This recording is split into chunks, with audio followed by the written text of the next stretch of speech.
Hey guys, this is Mr. Sal. We're going to look at approximating linear relationships. Thanks for watching. Don't forget to like, comment, and subscribe. Approximate linear relationships. So, of course, like we've seen with the graphs, right? Like when we've graphed stuff, even if it's not on just the first quadrant, if it's on all four quadrants, we could get some kind of line like this. And if data in real life lined up like this, it would be great. However, it rarely does. So we have to have ways to deal with it, which it's kind of fortunate in this class we don't have any formal ways to deal with it. Otherwise, it becomes more work than we want it to be. What we're going to see in this class is just the first quadrant, something like this.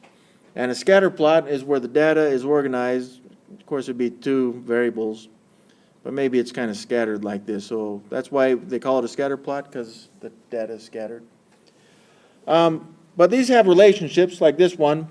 We can see whatever the x value is as it increases, the y value is decreasing in this thing.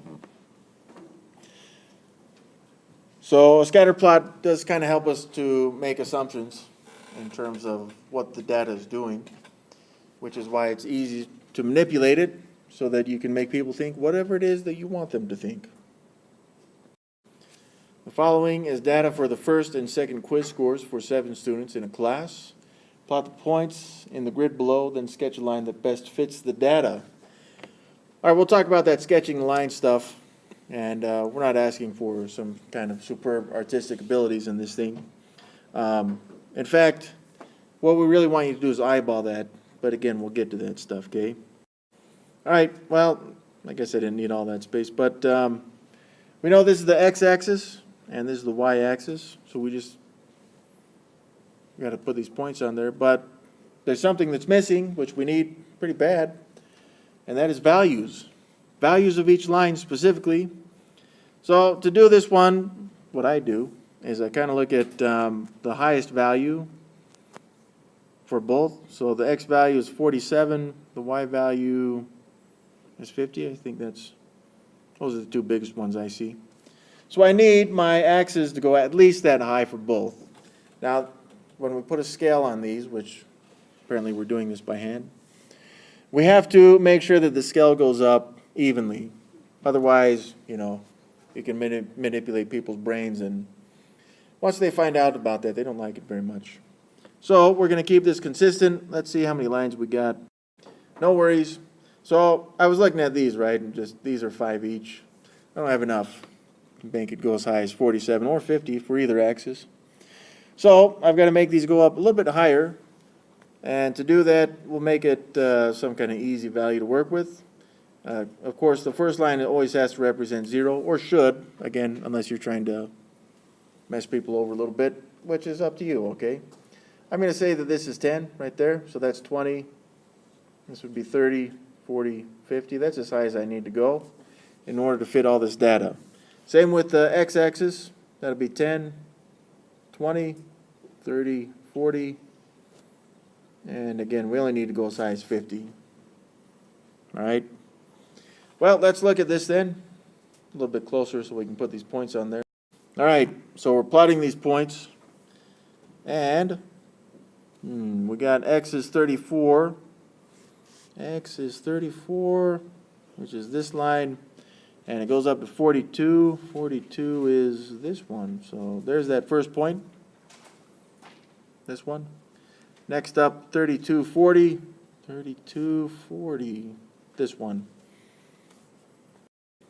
Next up, 20, 35, 20, and 35, right there. And then the big one, 47, 50.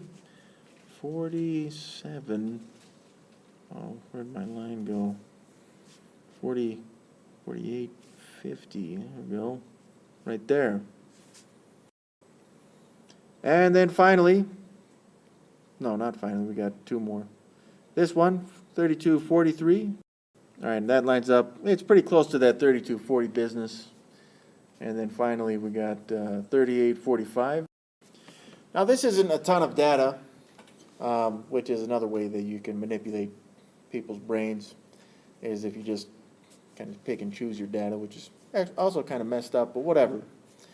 This is called the scatter plot, just this part, okay? Now, they also want us to draw the line of best fit for this. So, it should fit the data, which means it doesn't have to go through the points, it just needs to represent the points. Like if I were to draw this by hand, right? Try to make this nice and pretty. Something like this, right there. You can put an arrow on the point on the end there, I don't really care. That looks better that way. Okay, so this is good. This would be the line that represents it. If we wanted to be more accurate, you know, we can make it a straight line. That looks pretty formal, you know, and pretty. So again, it's not that this line is going through all the points, because it doesn't. However, it does look like it represents the points pretty well. Which means whatever's happening with the x's, as the x's increase, in this case the y's are also increasing. So maybe this could represent maybe test scores, or compared to time studied, right? The more you study, the higher score you would expect to get on a test. So there's a correlation between them. Most real world data, there's a lot of reading in this garbage. In any case, we're just going to make a line of best fit that represents the points that we put on the graph. And again, I don't like how they term this, but it's just eyeballing it, which means that you have to be really close, but not exact. Again, on the homework, I don't really know what that margin is for error, but there is some, all right? The y-intercept represents a beginning value. So if they tell you whatever that beginning value is, then we know it's the y-intercept. Or if we can find that on a graph, then we know it's where it starts. This is a good one. If the temperature will be 21 degrees, what would be your expected sales? So we're comparing two things. It's surprising that there is a relationship or correlation between temperature and sales, but, well, maybe to me. I don't know. The more I think about it, the more I think there is actually, now that I think about it. Whatever. Within plus or minus $30, which this tells us how close we can be. We should be pretty close, right? So the temperature is 21 degrees. Let's identify that on the x-axis, because that's the temperature. There it is. We found it. Well, what is the correlating sales for that? Well, we're just going to follow this line. It's not completely straight, but I tried. It looks like it kind of intersects at that point. Now, if we see that that point is between 400 and 500. It's higher than 450. I don't know. I guess the way I've marked it looks like it's right in the middle. I'm going to say $475 in sales. We wouldn't expect this to go as high as 500, right? Now, whether they include that in the homework, like 510 or 505, you know, that's up to them. But we should know that this value is at least between 450 and 500, okay? Again, I chose right in the middle, but maybe some of you said 470, and that'd be fine too. Based on the data shown below, a statistician calculates a linear model that function. Use the model to estimate f of x when x is 8. Round answers to the nearest thousandth. Oh, okay. This is a function where x is 8. So what we're really solving for in this case is f when x is 8. So it's f of 8 right there. And so we know the x is 8, so we'll replace that with 8. I can plug this into a calculator. Now, if this was a word problem where they actually had labels for these, we would label this, but there isn't for this one, so that's good.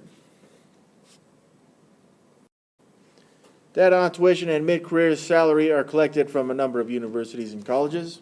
The result of the data collection is the linear regression model, that function, where x is the annual tuition and f of x is the average mid-career salary of these graduates, both in thousands of dollars. According to this model, what is the average salary for a graduate of a college or university where the annual tuition is $72,000, what is the slope of this regression model? I'm going to answer the slope question first because it's already answered. It's the coefficient of x right there. But we got to be careful. The slope of this, well, no, we don't have to be for the slope. Negative 0.89. We just need to understand that that is in thousands of dollars right there. So you could say that it's a loss of $890 per year, but they didn't ask for the rate of change, so I'm going to keep it like that. I feel pretty good about that right there. All right, here is what a lot of students do, and then they lose credit for it, okay? So we do have the original function. One thing I see on a test or sometimes the homework is we replace the x with $72,000. However, we saw that these are already in thousands. So we're not actually replacing x with 72,000. We're only replacing it with 72 because it's 72,000. So that means I'm going to replace this x over here with 72. We'll multiply this out then, negative, well, we can put it in the calculator as well. So here's what you get, right, when you solve this. F of 72 equals, I guess it'd be 99.92. However, again, this is in thousands of dollars, so the actual average salary for the graduate of a college or university with that tuition would be $99,920. How did you get 99,000? Alejandro is selling HDMI cables on eBay and is trying to determine the best price to sell at. For the last 10 weeks, he has adjusted his price slightly each week and tracked the number of cables he sold. He plotted the results and drew a line he feels fits the data well. The line of best fit passes through the points 3.5 and 280 and 4.75 and 240. Find an equation for this line. Use the variable P for price in dollars, and Q of P is the quantity of cables sold. We don't have to worry about that until the end, though. So Q of P is Y, because that's the function, and P will represent the X, right? That'd be like F of X right there. What they've done here is they've given you this graph to throw you off, kind of. Not intentionally, but so that you'll think about it a little bit deeper than just to look at the graph. So we can find the equation of this thing by using those 2 points. And to do that, we will use point-slope form. So the first thing we need on this is the slope. So you guys like the formula. I've got the point at 350. I can't really fit the 5 in there, and 280. And the other point is at 4.75 and 240. So solving this would give me the slope at, just give me, I got a huge decimal. Like sometimes I kind of expect them to give us those jacked up decimals like that one would have. But this works. This is just negative 32. Okay. So no need to round on that part. And we have our slope for that line. So now we use point slope form. All right, so let's replace the slope with the value we found at negative 32. Then we get to choose which point we want to use. So we'll use 3.5 and 280 to replace in for the x and y values there. So we'll distribute that negative 32 into the parentheses. And then we'll add the 280 there. So combining these two, 112 and 280, 392 right there. So we get y equals, that was a negative 32x. I should have myself more space. That's a positive 392. And that is the equation, except they wanted to use those specific variables. So we'll do that. The y value is actually Q of P. I guess it's quantity depending on the price. And this equals negative 32 then. Instead of X, we'll use that P, which is the price, plus 392. So this is actually our final answer right here in the form that they wanted. So this part B to that, using this model, predict the number of cables Alejandro would sell at a price of $3.65 to the nearest whole cable. So we need the equation we had on that last one. So there's the equation. Again, we don't really need the graph, and I need the space, so I'm going to get rid of that garbage. Nope, not like that. Now, we're selling it at a price of $3.65. So in this function, we're going to replace the price with $3.65. And again, the price now is $3.65 plus the $3.92. So I'll plug this into my calculator, and it will give me the quantity based on a price of $3.65. $275.20 to the nearest whole cable in this case. So, yeah, this would be rounded down to 275 cables. There we go. So since this one's labeled, we don't even need the Q of 3.65, but again, it may help us to understand. That's the quantity of cables.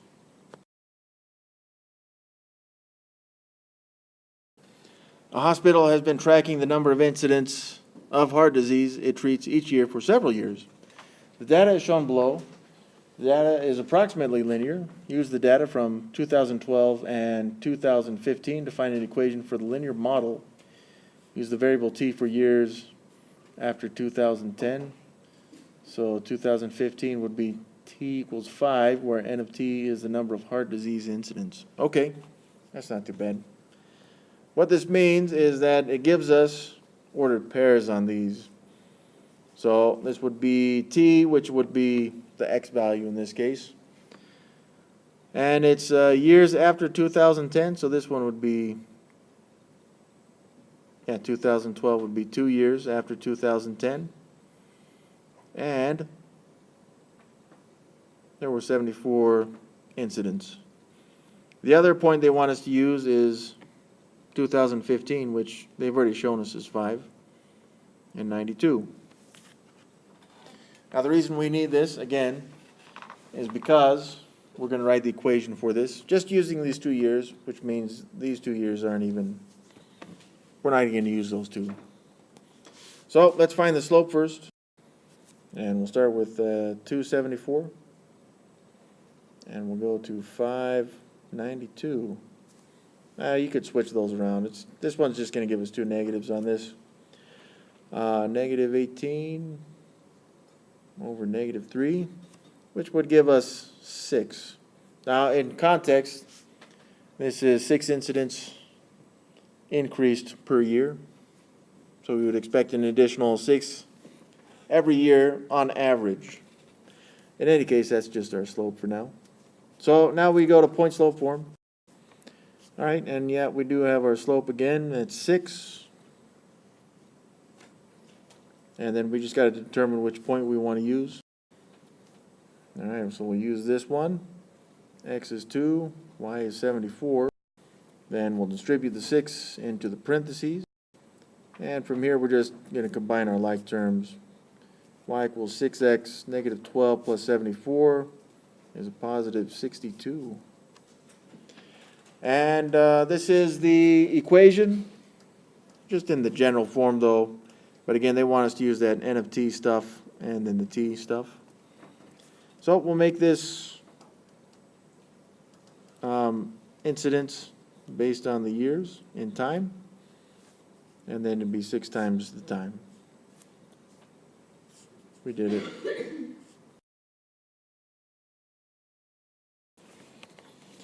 All right, a hospital, again, it's same thing. Using this model, predict the year in which the number of heart disease incidents will reach 146.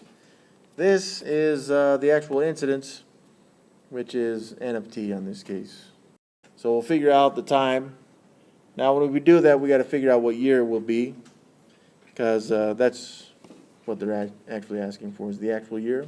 This just tells us how many years after 2010 it would be, so whatever we solve that for. Subtract 62 from both sides. So since t equals 14, and the year 0 would be 2010, we're going to take that 2010 and add the 14.